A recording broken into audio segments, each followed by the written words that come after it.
Good evening. Welcome to our Parks and Rec meeting. Today is January 8th. It's 5:30 p.m. If we could please get a call to order, Amber. Mrs. Cooper, Here. Mr. Martin, Here, two present, we have quorum. It's just us right now. Hopefully Mr. Grumney will throw me another member here soon. I'm looking for an approval for the December 4th minutes. motion to approve, I will second that. Roll call, please. Mr. Martin, yes. Mrs. Cooper, Yes. 2 yeas, minutes pass. Okay. Next on our agenda is visitors, and I see one in the audience, and I want to say that this was also with our math walk. Is that correct? Okay, do you want to come up to the podium, reintroduce yourself, please, and then share your updates? Hi guys, Alicia Sleeper from Big Walnut Middle School, math teacher. Math walk, I think I met with you guys in November to kind of introduce what the math walk was and kind of my hopes for it. And so today I just wanted to give you guys an update. Where are we? What have we done since I saw you last? So one of the biggest things I did is I did a walkthrough with Jacob, one of the service supervisors, and Alyssa. So we actually went out to the trails behind GRE. To kind of check out where do we think the stands for the math walk could go? What's the best place? Where would the city want them? Where would they not want them? And so we did that. And I think in your folders, Alyssa was awesome and made some copies for you. Kind of like a rough, this is where we think the stands would go. So there are little X's there that will mark the spots. Jacob gave us a lot of good input, like not putting something too close to a curb and, making sure we're far enough off the path so that they're machinery and things that they need can get in there and do what it needs to do year round. So we would work very closely with the city and make sure that when we do install those the day of, they would be in the perfect location for everybody. So looking at where those go, and if you guys have any input on that, is there anything you feel we should be aware of or anything you're thinking when you look at that map? Will there be any chronology to in what order you answer the questions or is there anything related to that? In other words, is there question one or is it just a bunch of questions? Yeah, great question. So when we looked at this area and the trails, and you can kind of enter in a bunch of different locations. Yeah, You can kind of walk any different way through there. We decided that ultimately, instead of having one lead to the next one, so instead of creating like a treasure hunt, you can just, as you pass them, you're going to see any random math problem. good. So, Okay. Yeah, that makes the most sense because of the way you can get into the thing too. I appreciate that. Any other questions or thoughts on placing stands? So Alyssa, you and Jacob both agreed to these spots. Yes. So what will be your next step? Will this be a project for your students this year or next year? Yeah, I'm hoping for this year. So service day is May 9th. My next steps is actually to get the sponsors. So now that we know we want 10 stands and everybody says, yes, like this looks good. I can go ahead and start. I've already drafted a letter and an email that I can start sending out to some of the local businesses to try and get the funding for all the stands. Ultimately, if I only get funding for 5 stands, we'll probably start with 5 and maybe over the years we'll add up to the 10. So I'm going to work on getting that money. I'm going to work on a project timeline. So with my students, like when can we actually start doing these math problems? They've been practicing. We've been doing other ones and they've been working up to it, but they haven't done this official project yet. So I would be creating that project timeline. With that, I would love to have some judges. So as the time gets closer, perhaps you guys would like to come in. Typically how I run a project. That's what I figured. And usually we have a few that are like really excited to go check out the student work and kind of help us pick the top 10 or 5, however many, like I said, stands we get. Ultimately, I'd love to have 10 if we can get enough money to fund 10. So in theory, we would pick the top 10 student projects. And having a panel of judges from the real world and people that are close to the project or would know something about it would be really awesome. And so that would be the next presentation, I think, for you guys. Now that I know we need 10 stands, I can start working with my curriculum coach and building that project timeline and kind of letting you guys know, here's the outline. So this will be set up to be 10 basically permanent questions. They're not going to change them every 3 months or something like that and have some variety to that. Yeah, great question. We actually plan to do it every year. Okay. From Big Walnut Middle School, we do the service day every year. So my thought was on service day, that would be kind of my assigned location. Oh, that's a good idea. And the 10 students that win can go out and help change them out and clean up the space. Yeah. Like, do the maintenance. Ongoing maintenance. So yeah, so annually they would switch, every roughly the first, second week of May. Okay, cool. Yeah. Any other thoughts? No, this sounds good. This is exciting. This is something that we haven't had, so Yeah, I've not ever done it, but it's gonna be great. yeah, well, thanks for partnering with us. Thank you so much. I appreciate it, guys. Thank you.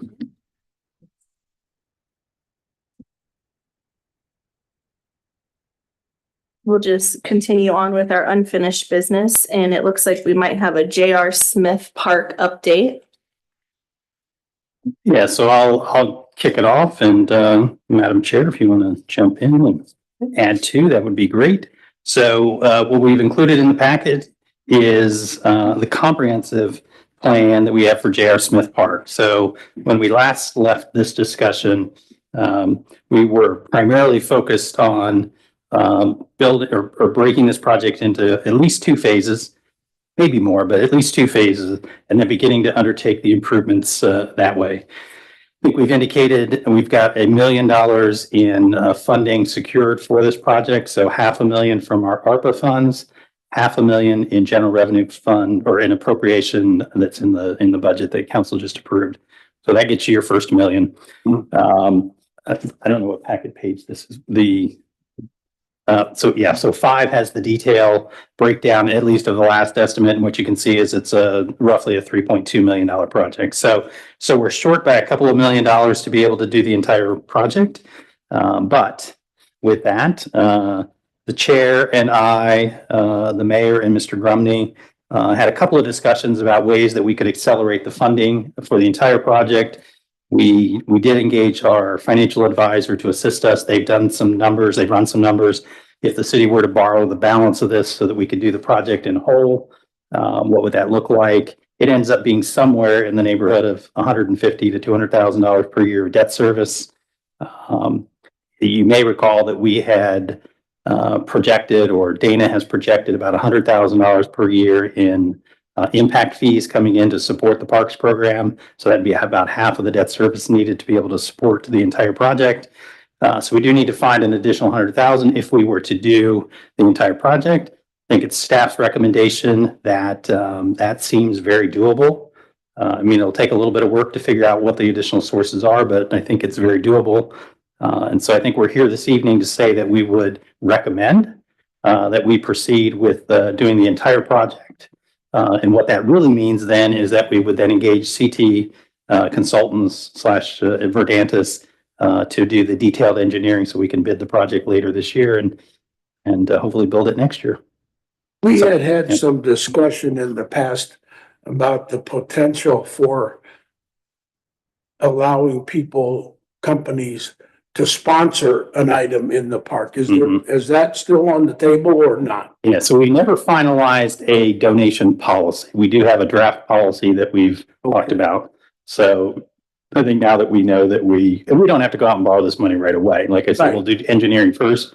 So maybe it is time to kind of revisit the donation policy again and see if we can get comfortable with that. And then, yeah, you're right. Maybe people will step forward and want to fund parts of this project, and we may not need to borrow quite as much money. Right.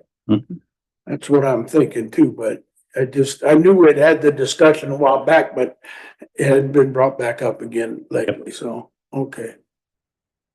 So you just said that the order would be, staff is recommending, I think I agree with so if we would go to council and we'll mention that tonight in my update, but then the next step is just a phone call to CT and they start the engineering with this $3 million project in mind. But what we'll probably ask them to do is to put together a task order that basically spells out what it is they're going to do on the design side. We've already authorized the survey work and the geotechnical, if I'm saying that correct. Yeah, geotechnical work. So they've already started the very, very basic work on this. But given again that we're now ready to proceed with the entire project, it probably makes sense for us to ask them to provide a task order, which will give us a sense of what the design costs are going to be. We could bring that to council, and then that can be the official action to, advance the project. And then after that, we would request the loan? So once we've got the detailed engineering, we can then go out and do a bid, basically determine the amount of money that we need to borrow, and then simultaneously, we'll work with our bond counsel and the city's financial advisor to prepare for the borrowing.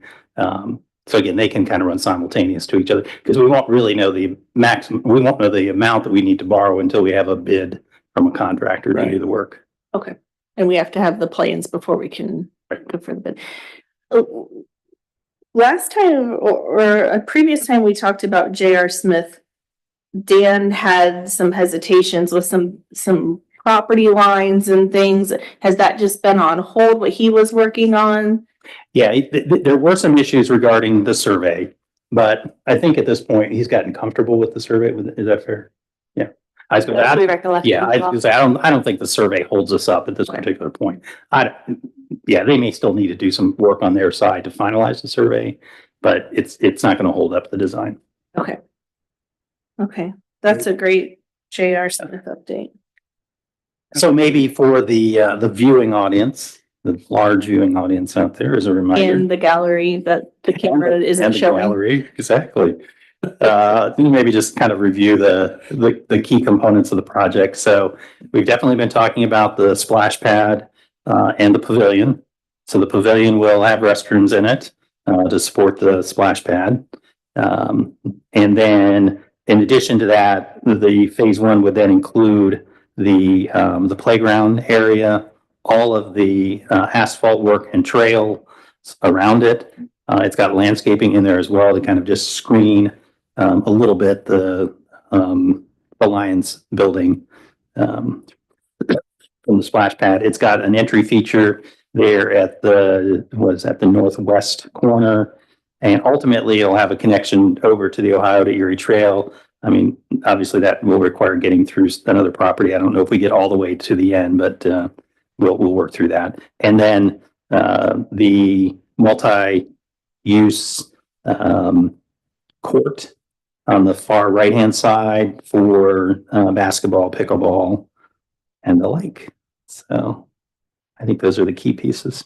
Right. And not directly related to the park, but in the vicinity, we're also going to be expanding Route 37 there. We're going to be doing the pedestrian bridge. We have a streetscape working group working on beautifying the square. So there's going to be a lot of work that we're going to be investing in the downtown square, older Sunbury area. And when it might have some construction and some stuff, but when it's all said and done, it's really going to be a big improvement. Completely agree. So, yeah, so That's exciting. And I want to say when the parks, you started talking about getting a parks master plan in 2018. Mhm. So, and the J.R. Smith was a fairly Right. High on that. high on the priority list. Yeah. So this will be great for our community. yeah, we appreciate the community council's support.